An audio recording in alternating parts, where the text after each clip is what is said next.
You're probably thinking right now, wait a second, Vostok is a Russian brand. How on earth are they Swiss? And that's actually a very good question, and that's what we're gonna find out today. Because I'm gonna tell you the super unusual tale about when Vostok, a Russian manufacturer of watches, tried to take over Switzerland and all of Western Europe with their watches. And it is quite the unusual tale, so grab your coffee, sit back and relax and want to tell you the story. My name is Robin from Watchera. Let's dive into it. Vostok's adventure started in 1993 when a man named Daniel Schultheis founded the company Ostwok SA in Veraltorf, Switzerland, 1993. There's a mentioning of his start of this project in 1993, and the newspaper mentions that he bought 1.5 million watches, which is actually a lot of watches, with the goal or purpose of reselling these watches all over Western Europe and Switzerland. And instead of just selling these watches under the normal name, he decided to start them differently and sell them differently, like we are very used to in watches, to just give something a different name. And that's how Ostwok was founded. A new brand, a new logo, a new name. So let's start with the name. Ostwok is just an anagram for Vostok, and it's actually more interesting than you think, because the first three letters spell Ost, which means east in German, and of course Russia is to the east, and back then normally the east was like mentioned like the former Soviet Union, so it's a bit of a reference to where the watches came from. And there's also something else interesting, because it's actually an anagram, so they switched the letters up, and we Europeans or Americans say Vostok normally, but it's actually Vostok.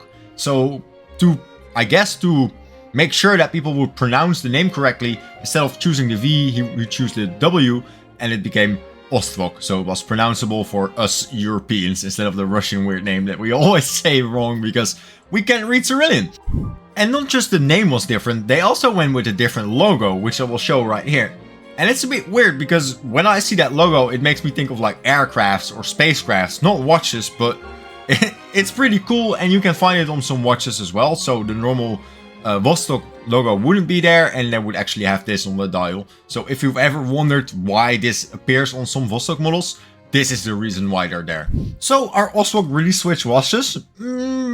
Probably not. There's some lingering mystery about the exact origin of these watches, and what makes it really hard sometimes is that with other brands like Seiko or any Swiss auto brand, it's very well documented. There's so much collectors that write everything about it. The factories have history, there's references. With Vostok or other Russian brands, it's a bit more vague, the history. There is some collectors, there is some books. The Italians seem to be very interested in it, but there's just not always something to be found precisely about where these watches were made, if they were original, how many were made of them. So it only creates more mystery about how many of these Ostwok watches there actually are. Like, the newspaper mentions 1.5 million, but are there that many watches to be sold? So it's a bit of a mystery. No one knows like more things as Russian history. And if you ask me, I think they haven't been made in Switzerland. I think they just shipped over there. He slapped maybe the dial on the name or the brand on the dial there, and then he just sold them for more profit. What I could find, however, is this really interesting like order form that was posted in, I guess, a newspaper or a magazine maybe. And that's actually quite interesting because it shows different models that were sold, and mine is actually on the left, the KGB model, which was the most expensive piece found here, coming in at 250 Deutsche Mark. I'm guessing that's approximately 100 euros maybe. The quiz is actually super interesting. It's really funny, really. They ask questions like, are the headquarters of Ostwok SA in Switzerland? Do these watches need a battery? And do you receive a quality control certificate? Wait a second.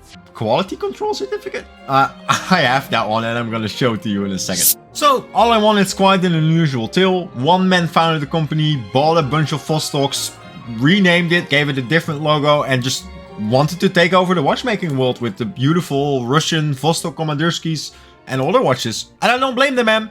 It didn't really work out as you could have guessed, because only a couple years later, somewhere between 2000 and 2002, the company went bankrupt, and that's the end of Vostok's very short Russian adventure. So let's take a look at the actual watch that I have here today, because I have a beautiful Amphibia. So let's jump to the bench. So let's start with the only thing that sets the Ostwok models aside from the Russian models, and that's the packaging that we have here. So this watch comes in a black box, and as you can see, it says My Ostwok with the logo on the right, and then the model, the KGB dial, the Amphibia dial, right on here. And if we take it out, this is unusual for Vostok. This is not how their regular packaging is. So that instantly puts it aside, and then you have the beautiful watch here, and then there we go, certificate as well. So if you take a look at the certificate, this is the certificate, the quality certificate that we spoke about earlier. It's in Russian and in English, and in Deutsch, I think, German. And the most fun thing is the certificate, and it mentions the official supplier to the former Soviet army, a reputable Russian manufacturer of clocks.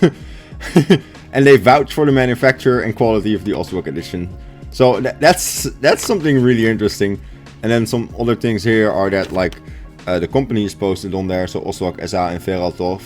So that's really interesting. That's what we get extra with this, and this is what makes it a bit unique, actually.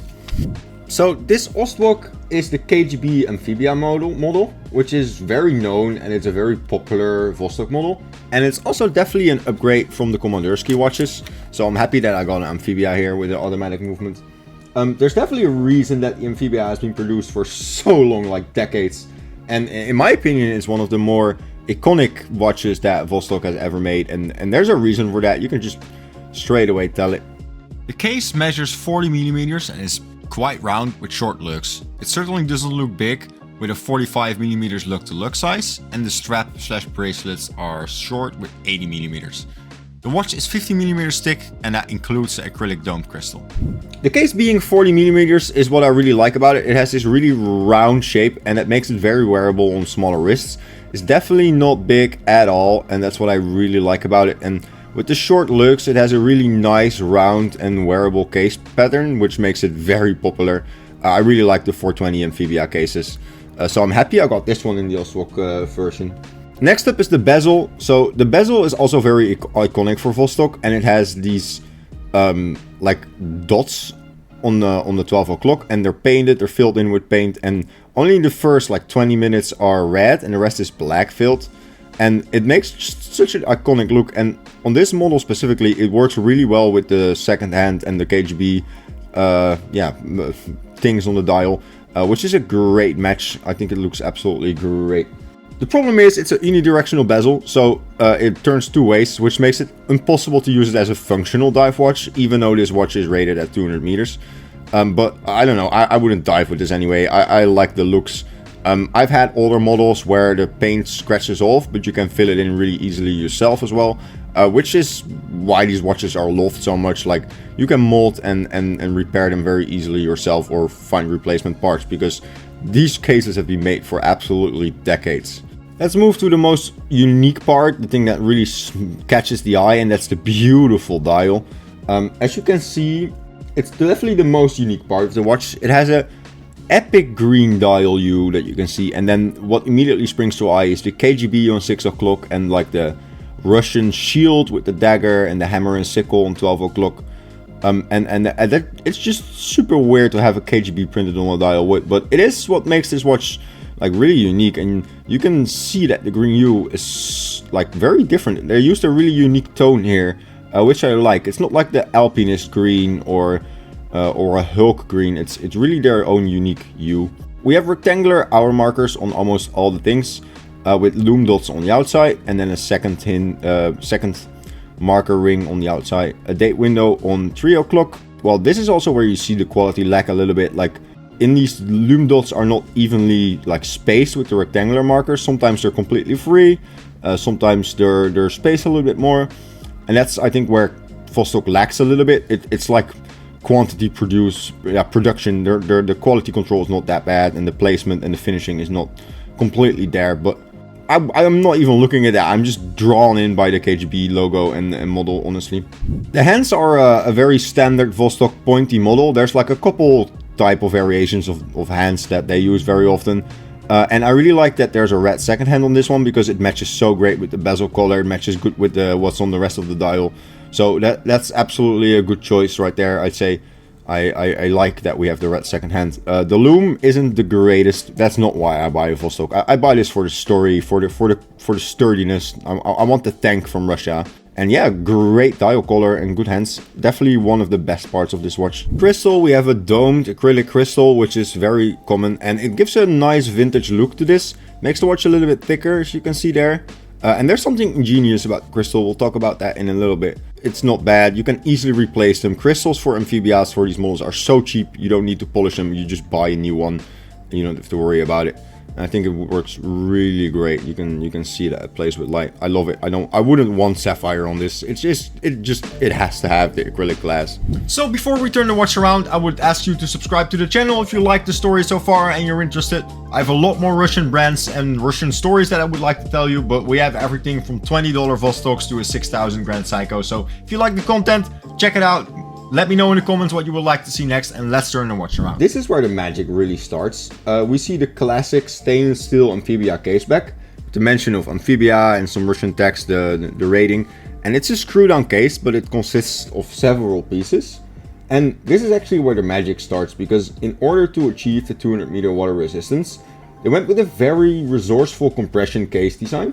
And that basically means that as the pressure of the ocean increases on the crystal, the caseback and the watch case itself, a series of gaskets take that like brunt of pressure and increase the case water resistance. So the harder and the deeper you dive, the more pressure gets on the watch, the harder the gaskets work. And it's just a beautiful solution to get a really cheap case design, because these used to be only like $30, $40, $50, but still achieve a high water resistance. And it's really what in my opinion Vostok's success story is all about on the Amphibia. It's just ingenious design and something that it really brought to the table in my opinion. The infamous Vostok crown, the Wobbly Crown it's called. People hate it a lot, but I actually like it. I don't think it's a bug, I think it's a feature. And what's really interesting is that the crown and stem system are spring loaded, and it splits into two pieces when you screw it in like that. But then afterwards, if you unscrew it and it's slightly pulled out, it's engaged into one piece again. So now it's one piece, and that's really interesting, and it helps with the water resistance, and it's also what gets that wobbly effect. Like, you're not used to being able to like touch your crown like that, and especially not when you pull it completely out. It's just super weird, and why people are not used to it, but I actually think I like it. You get used to it after a couple times. It's a really round crown as well, with no crown protectors on the case, which really helps with the signature design of the Amphibia. And you just have to get used to it a little bit, especially if you want to wind it. Like, you have to feel it a little bit. So you just saw me pop off the bezel. So the case back. You know what's interesting? It has like first a ring that you need to screw off, and then actually comes the case back. So it's a three-piece case back design, which helps with the water resistance. And under that we have the beautiful Vostok model 2416B. And this is actually a very interesting history on its own. Unlike some other Soviet watch movements, the Vostok 2416 appears to be entirely designed, manufactured and produced within the Soviet Union, without any help from neighboring countries or other overseas watch manufacturers, like with their older movements, like the 3133, the 241A1. Initially, the 24 line of movements consisted of just hand-wound calibers. You may as well know the 24109, which is a very popular movement found in a lot of Vostoks and Amphibias and Komandorskis and whatever. And it was only in like the 80s that the automatic rotor was added, and that's what created the 2416B movement, which is very well known for its sturdiness and reliability over time. It's not the most accurate movement by any means. Vostok says it's like -20 to +60. And I definitely do not have a Vostok for its accuracy rating. Or what's actually really interesting is that this movement hasn't changed at all for like 40 years straight. So I guess it's a bit of a AK-47 design, right? Like, why change it if it works well? Some specifications, I already set like the accuracy rating. Reserve is roughly 31 hours, which is correct in my opinion. You can manual wind it. It claims to have an average service term of 10 years even. So what I think I mean is that you can leave this movement for 10 years without having it serviced, which is very long in the watch world. But given the proven reliability of these movements over years from the Soviet Union and other models, I believe it actually. And they're not that cheap or not expensive anyway. So let's say the movement breaks, you can always just get a new one. And parts are not that hard to find because there's so many movements made. And let's put it back on the wrist then, shall we? Alright, there we go. On the wrist. And as you can see, I don't have big wrists, but this watch is absolutely perfect. It doesn't wear that comfortable because of the strap right now, but I think the case design looks very well. And I just love how this dial plays to light. It's a bit of a conversation piece as well. Like let's say you walk in a bar and you have the KGB dial on the watch. But you can tell them the unique story of when Vostok tried to take over Switzerland, I guess. So I don't know. It's more of a conversation piece or collection piece with a cool story behind it than that I actually wear it. But I would recommend the Amphibia to everyone. Like if you like cheap, affordable watches, like you just need an Amphibia in your collection, in my opinion. And there's just so many dials and case variations. Like there has to be something that you like. Yeah, so very comfortable. You can see that the short crowns make it very wearable on small wrists. What I really like about it. The bezel really pops out a little bit, and it's just magic all over. I love these pieces. You can also get an upgraded bracelet. Like I think Meranom sells 420 upgraded bracelets that I have on some other models. Those are a lot better. But I would normally just recommend get a really nice leather strap or a NATO and you're completely done. All things considered, this watch just contains so much value as a story alone, but also as a watch. It's a conversation piece around the wrist with the controversial KGB logo. And the 420 Amphibia case is just such a well-rounded, affordable, bang-for-buck watch that I absolutely love. It's not getting much wrist time, as I said, but I just have it for the story and showing together. And I thought it would be cool to show you this story and watch today. Yeah, that's about it, I guess. Like, there's so much said about the Amphibia already. I love these. I have like 4 different Amphibias, and I will show them to you in other videos with other stories. So, if you made it to the end of the video, thank you guys so much for watching. This is my first time trying to tell a story and do a review in one video. If you like the story behind it, please consider subscribing, and I will see you guys next time.